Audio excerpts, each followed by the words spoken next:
Olá a todos, bem-vindos a mais um episódio do Projeto 230. Hoje estamos numa sala do Grupo Parlamentar do LIVRE com a deputada Patrícia Gonçalves, eleita pelo Círculo Eleitoral de Lisboa. Muito bem-vinda. A Patrícia é doutorada em Física. Com quantos nerds interagiu durante a sua carreira académica semelhantes a personagens da teoria do Big Bang? Olá, boa tarde, antes de mais. Obrigada também por estarem aqui a conversar comigo, é importante e tenho todo o gosto. Bom, não sei. Com nerds, claro que a teoria do Big Bang é um estereótipo, não é? Sim. Mas sim, há muitas pessoas que têm algumas daquelas características. Okay. É muito engraçado. Mas ver a teoria do Big Bang, sim, transporta-me para algumas situações e alguns ambientes em que estive ao longo da minha vida, mas não há uma pessoa que seja exatamente assim como o Sheldon, não é? Pois, sim. Não há, mas compreendo bem a pergunta. Okay. Mas bastantes, com um bocadinho de cada. Cada uma com um bocadinho do Sheldon. Ok. Sendo deputada e, para além disso, cientista, presumo que tenha reagido com surpresa ao anúncio da fusão da Fundação para a Ciência e Tecnologia com a Agência Nacional de Inovação. Contudo, agora, o orçamento para a nova agência supera os 700 milhões de euros pela primeira vez. Tendo o LIVRE feito um comunicado sobre esta fusão, onde fala de insegurança e ansiedade, perdeu agora o intuito por haver um melhor orçamento?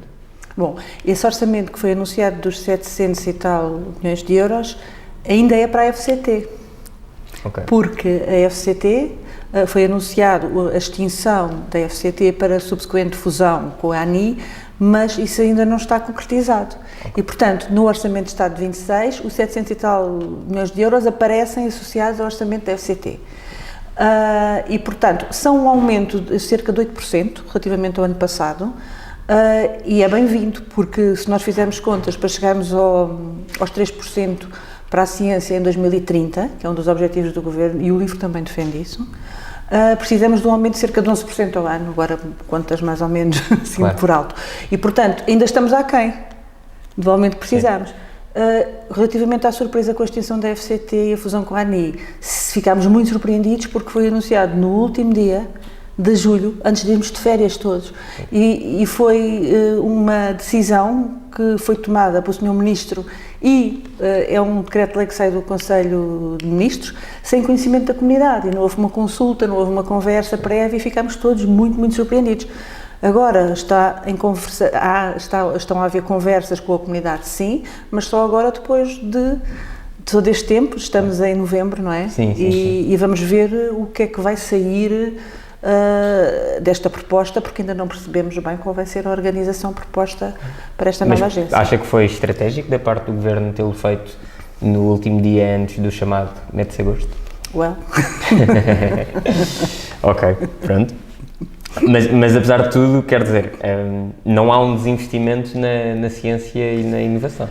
Bom, vamos ver como é que vai correr esta nova agência e como é que vai ser a governança desta nova agência. A FCT precisava de uma reformulação, ninguém discorda que era necessária, porque a FCT foi desenhada com um panorama de investigação científica em Portugal e o número de doutorados muito inferior ao que temos hoje em dia, portanto era mesmo necessário reformulá-la, mas a maior parte da comunidade não estava à espera que houvesse este tipo de fusão, estava à espera que houvesse uma reformulação da FCT, aliás, havia estudos nesse sentido, mas não esta fusão. A questão que nos prende sempre é como é que vai ficar o financiamento da ciência fundamental face à inovação, que quando nós juntamos estas duas agências, sendo a ciência fundamental não está uma atividade que não produz resultados imediatos. Sim. E quando o Governo fala muito, e é importante, inovação, transmitir o conhecimento, transferir o conhecimento para as empresas, e nós também estamos de acordo com isso. É preciso não negligenciar a parte que está a montante, que é a ciência fundamental, sem a qual um país não tem conhecimento e não consegue também depois fazer inovação. Temos que comprar tudo feito lá fora. Sim. O que é que acha da governação de José Sócrates relativa à ciência? Eu não, relativo à ciência, eu gostaria Ou pelo mais menos ao investimento em inovação? de falar, não no José Sócrates, mas no José Mariano Gago. José Mariano Gago foi Ministro da Ciência e Ensino Superior, depois a dada altura, que marcou imenso o país e a evolução da atividade de investigação científica em Portugal, com um aumento enorme no número de doutorados e na promoção da investigação. Depois, nessa altura, foram, por exemplo, havia as bolsas de pós-doutoramento e havia bastantes, hoje em dia já são contratos. Não, com a evolução do sistema, houve outras medidas que depois tiveram que se tomar de forma a racionalizar todo este processo, mas foi sem dúvida disruptivo e foi muito importante para nós podermos estar em muitas áreas ao nível de outros países europeus e não só, e a dar cartas em muitas áreas de investigação científica. Ok. Já agora, eu nem tenho isto, mas estou a gostar tanto deste assunto. A sua opinião sobre o Magalhães? O Magalhães, deixa-me contar, eu tenho 2 filhos que estavam no ensino primário, na altura, ensino básico, no primeiro ciclo, na altura em que houve o programa do Magalhães. Espero que foi o mais velho, o mais novo já não. E então, eu tenho lá um Magalhães em casa, só que o Magalhães, coitado daquilo, tem uns plásticos que são de muito má qualidade e está-se tudo a desfazer, tenho que deitar fora o Magalhães. Tenho pena de deitar fora o Magalhães, porque é um objeto muito único, não é? Mas está-se tudo a desfazer. Na altura, eu penso que foi importante para muita gente começar a familiarizar-se com um computador, porque nós, hoje em dia, os miúdos que estão no primeiro ciclo não fazem a mínima ideia do que há 20 anos era a interação entre as pessoas e os computadores e o acesso que as pessoas não tinham a meios informáticos, não tinham em casa, a maior parte dos pais não tinham, não é? E a minha casa era diferente porque nós somos físicos e trabalhamos com computadores desde há muitos anos, não é? Mas na maior parte dos sítios as pessoas não tinham esse acesso e foi um acesso que foi dado a muitos miúdos que provavelmente de outra forma não o teriam. Se o programa podia ser desenhado de outra forma, se poderia ser melhor, talvez pudesse, sim. Mas a questão é que eles podem ter feito nessa área, podiam ter feito provavelmente melhor, depois de ver o resultado das coisas sempre sabe sempre melhor, não é? O outro dizia prognóstico só depois do jogo, mas foi uma porta, foi uma janela aberta para essas crianças que estavam no primeiro ciclo nessa altura. Ok, vamos passar o assunto, até porque a Patrícia integra a Comissão de Orçamento, Finanças e Administração Pública e neste momento estamos em momento de discussão do Orçamento do Estado. Numa intervenção no plenário, a Patrícia referiu que não se faz magia com impostos e não há prova de que reduzir o IRC faça crescer a economia. Nem numa perspectiva de atração de investimento direto estrangeiro para que empresas internacionais se baseassem em Portugal e, consequentemente, pagassem IRC cá, viria como um possível benefício a redução deste imposto? Bom, então, deixe-me lá voltar atrás. Sim, essa intervenção foi feita em plenário, agora em setembro, e tem que ver com o modelo preconizado pelo Governo e também por outros partidos, de que baixar o IRC estimula a economia e atrai investimento. Ora bem, não está provado que isso sequer seja verdade, a não ser que as empresas a quem baixam o IRC reinvistam essa diferença na empresa, nos salários dos funcionários, em contratações. Existem vários modelos, existe uma grande discussão teórica sobre esse assunto. O Banco de Portugal, inclusive, tem um estudo onde diz que só com reinvestimento dessa diferença nas pessoas é que se conseguia ter um aumento da economia de 0,1%, não sei quantos anos. Depois, relativamente à atratividade, eu ainda ontem estive num debate e falámos sobre isso. Há uma questão que é muito importante em Portugal, que é o contexto. Não é só os impostos, mas é, por exemplo, o acesso à justiça, quando uma empresa tem um problema e quer resolvê-lo e não consegue, porque a justiça é muito lenta e muito morosa. Há o problema todo também das infraestruturas e da logística e, portanto, não é o IRC só por si, é o problema da língua que hoje em dia já não temos e aí já lá vou à comparação com a Irlanda, que é sempre o exemplo que dão. Hoje em dia, há muita coisa que já melhorou e que o problema da língua também já não o temos muito, porque quase toda a gente fala inglês para trabalhar em multinacionais, mas não me parece que seja um ponto no IRC que vai fazer uma grande diferença. Claro que o Governo quer descer mais. O que é que nós achamos? Depois já vou à Irlanda. É que o IRC pode baixar, mas pode baixar para empresas que tenham responsabilidade social. Ou seja, usem aquele valor para aumentar os salários dos funcionários, para fazer contratação, para aumentar o emprego, para promover a formação dos funcionários, para este tipo de medidas. Mas se nós diminuímos o IRC de forma cega, e quando eu digo cega não temos critério, baixa o IRC de um ponto e está a andar. Sim. Isto não vai necessariamente refletir-se na nossa economia, porque também na distribuição de dividendos. Claro que quem recebe os dividendos há de pagar IRC, mas também pode haver quem esteja a receber dividendos noutros sítios, não é? Não é isso que vai fazer com que a nossa economia funcione melhor. O que nós preconizamos é o IRC acomodável para as pequenas e médias empresas, e neste momento vamos fazer uma proposta de aumentar o limite de lucro das pequenas e médias empresas que podem usufruir de IRC a 16%. Que isso existe, neste momento são 50 mil euros de lucro anual, nós vamos aumentar para 100 mil, vamos propor aumentar para 100 mil, mas as empresas grandes devem ser taxadas de uma forma razoável porque elas estão a usar a infraestrutura do nosso país, estão a usar as estradas, estão a usar todo o saneamento que nós instalamos, estão a usar os nossos meios, e é importante que possam contribuir para que a vida de todos melhore, e isso se faz através de impostos. Mas falou também do incentivo para melhores salários e para a formação dos seus trabalhadores, mas porquê é que as empresas não haveriam de querer fazer isso sem um incentivo? Depende, vá perguntar às empresas. Há empresas que não... Olha, por exemplo, as empresas de grande distribuição, qual é o salário médio do empregado, de um funcionário do continente? Ou qual é o salário médio? Não é? Eles não ganham assim tanto. Se calhar, se o IRC, basta-se o IRC, subirem os salários, nos derem melhores condições, é fantástico. Claro, eu não estou aqui a querer dizer mal do continente, vou dar exemplo de uma cadeia de distribuição. Mas, voltando à Irlanda, a Irlanda tem um IRC muito baixo, mas a Irlanda foi o primeiro país na Europa, dos primeiros, a ter uma estratégia de atração de multinacionais para se localizarem lá, porque funciona em regime Zona Franca, não é? Com um IRC muito baixo, mas não quer dizer que esse investimento reverta para as pessoas que vivem ali, porque aquelas empresas têm ali a sede, mas não operam ali. Muitas delas operam uma grande parte fora, claro que tinham que ter lá pessoas a trabalhar, e a Irlanda teve a facilidade da língua, na altura em que isso se fez, mas ainda hoje em dia isso não quer dizer que as pessoas, que os irlandeses tenham um nível de vida melhor por causa da localização dessas empresas.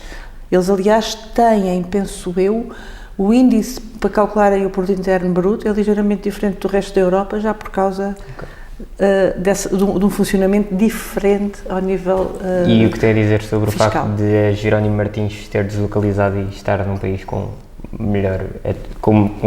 uma atratividade fiscal? Pois, tenho a dizer uma coisa semelhante, não é? Não estão a pagar impostos cá. Sim. É? Ainda que operem muito cá. Operam muito cá, e isso, quando deslocaliza, não pagam os impostos cá. Foi para a Holanda na altura, não foi? Certo, sim. Ok. É esse o tecido que temos, mas temos que garantir, deviam estar a pagar impostos cá, certamente. Vimos o LIVRE a fazer aprovar um projeto de resolução por um voto de solidariedade com as mulheres iranianas no ano passado. Ainda que, felizmente, em Portugal a realidade não seja semelhante, o que falta às mulheres portuguesas conquistar? O que é que quer que eu lhe diga? Falta tanta coisa, porque as mulheres, não é só portuguesas, na Europa e nos Estados Unidos, ou nos países mais desenvolvidos, têm beneficiado de imensos progressos desde o século passado. Mas só relativamente tarde é que, por exemplo, as mulheres puderam votar. Não é? Todas as mulheres só podem votar em Portugal, todas, desde depois do 25 de Abril. Isso é uma coisa que eu penso que a maior parte das pessoas não reflete sobre esse assunto. E o que é que isto quer dizer? Quer dizer que há uma grande desigualdade estrutural ao nível do funcionamento da sociedade e a forma como as mulheres são encaradas, que existe no nosso país e existe noutros países também. Mesmo 50 anos depois? Claro que existe. É sempre esperado que seja a mulher que tenha o encargo principal de tomar conta dos filhos, mesmo que trabalhe. A mulher é que sabe o telefone do médico. Em média, não quer dizer que não haja homens que não saibam. A mulher é que faz as chamadas para o médico, é que marca as consultas, é que sai do trabalho mais cedo para ir resolver o problema da criança. Em média, não é? Na maior parte dos casos. Não quer dizer, eu não quero estar aqui. Claro que há homens que já assumem esses papéis de outra forma. Há sempre uma pressão familiar para serem as mulheres a terem esse trabalho. Se, por exemplo, olha, na política é muito complicado, se nós temos que estar até muito tarde em reuniões, se temos que ter uma vida muito intensa. Aos homens isso não é apontado, nunca é nada, não, é normal, é o trabalho dele, então o senhor tem que trabalhar, não é? Claro. Com as mulheres não é uma mãe de família, devia estar a tomar conta dos filhos. Isto, a sociedade aponta assim, apesar de todas as evoluções que nós tivemos, isto é apontado. Uma coisa é a legislação, outra coisa é a aplicação da lei. E outra coisa é a vox populi, é a maneira como as pessoas e as famílias, e as avós, e os tios, e as tias, e as mães e os pais encaram mulheres da minha geração e de gerações mais novas que querem ter atividades de contribuição para a sociedade fora da família e que nem sempre é muito fácil navegar nisto. Quero dizer outra coisa, hoje em dia existe uma regressão nesse aspecto, quanto ao papel da mulher, muito patrocinado e promovido por movimentos de direita nos Estados Unidos, cristãos de direita. Os miúdos mais novos passam o tempo a ver coisas no YouTube e nas redes deles sobre o papel da mulher e o homem forte. Hoje em dia isto é uma imagem, o homem forte, as mulheres, porque é que não estar em casa a tomar conta dos filhos, as trad wives, não é? Desculpem-me usar aqui uma palavra em inglês, mas isto está em circulação todos os dias nas redes e as nossas crianças e os nossos adolescentes todos os dias estão expostos a isto. Se nós não temos um movimento suficientemente forte de descodificação disto e de contextualização do que é justo e o que é digno para uma mulher, estamos a ir num caminho muito perigoso. Sim. E isso preocupa-me bastante. Okay. Fazemos agora uma segunda fase da nossa entrevista, de escolhas, em que eu darei 2 opções à Patrícia e ela escolherá, e a primeira que atribuímos sempre é entre humildade e ambição. Tenho que dizer uma ou outra? Sim. As duas. Ambição com humildade. Ok. Eu não tenho nada contra a ambição. A ambição é importante, faz mover as pessoas, mas é preciso saber ambição para quê e é preciso sermos humildes quando queremos alguma coisa e sabermos olhar à volta e respeitar os outros. Coelhos ou hamsters? Coelhos. Telemóveis nas escolas, sim ou não? Eu penso que não. Até os 16 anos, por aí, até não é isso que está comentado. Não, sim. Mas é preciso explicar isto muito bem às pessoas. Tesla, o carro ou o físico? O físico, obviamente. O Tesla é fantástico. Campo ou cidade? As duas coisas. Ok. Bernardo Soares, heterónimo de Fernando Pessoa, ou Bernardino Soares, do PCP? Bernardo Soares. PSD ou Bloco de Esquerda?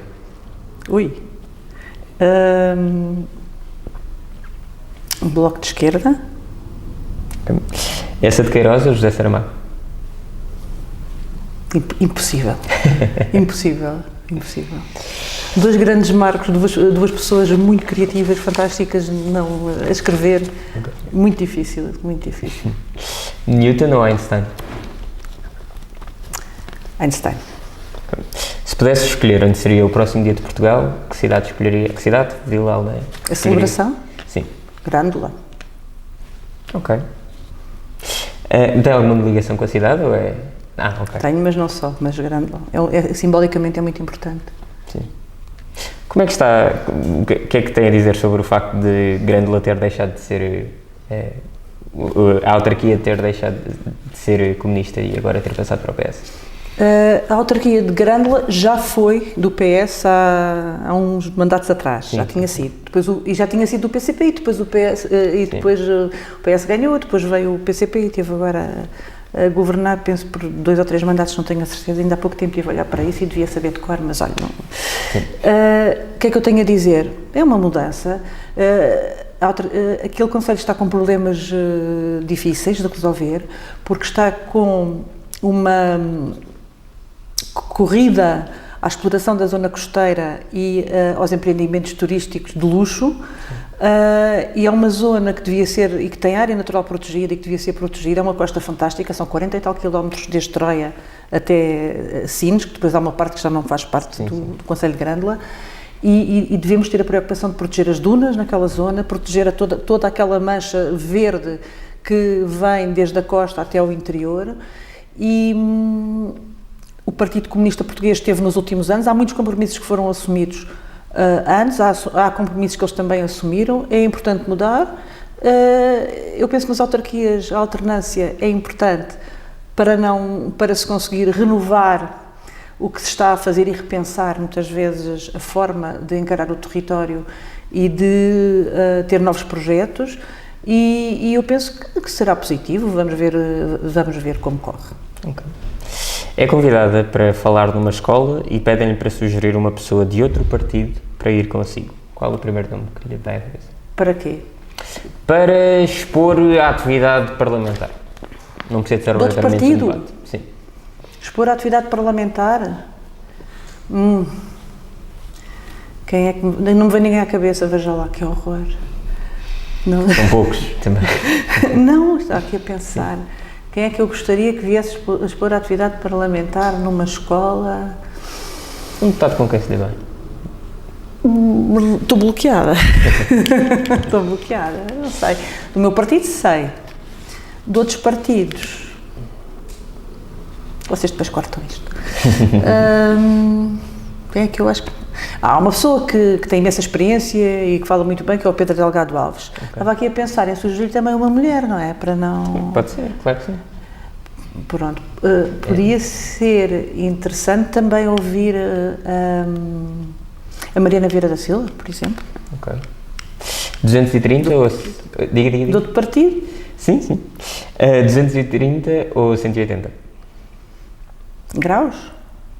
Não, número de deputados. 230. E um país que nunca visitou e queira visitar? Islândia. Passamos agora à fase das palavras soltas. Vou dizer uma palavra e a Patrícia responde com o que quiser. Começa por academia. Academia. Estudar. Europa. Sempre. Pedro Nunes. O nome? Por exemplo. Sim. Juventude. Pessoas. Elevador social. Avariado. Rui Veloso. Uma laranja na falésia. Elon Musk. Nerd. Ok. Corrupção. Um problema instrumentalizado. Creches. E fundamentais. E se tivesse de resumir Portugal numa palavra, qual seria? O meu país. E por fim, que mensagem gostaria de deixar aos portugueses? Mensagem que gostaria de deixar aos portugueses. É muito importante conhecer a história de Portugal, é muito importante olhar para trás e perceber de onde é que nós vimos, de onde é que nós estamos, não nos deixarmos enganar por sereias que cantam com mensagens nacionalistas e divisionistas que não juntam as pessoas umas às outras e que não constroem a comunidade. Todas as pessoas têm igual dignidade e a democracia ainda continua a ser a melhor forma de governar e de estarmos uns com os outros, muito embora seja imperfeita. E por isso, informem-se, tentem encontrar fontes fiáveis de informação, conversem uns com os outros e não se virem contra os que são mais fracos só porque a vossa vida não é aquela que gostariam de ter. Patrícia, muito obrigado pela entrevista e muito obrigado por nos terem assistido. Continuem a acompanhar o nosso trabalho na Assembleia da República. Até à próxima.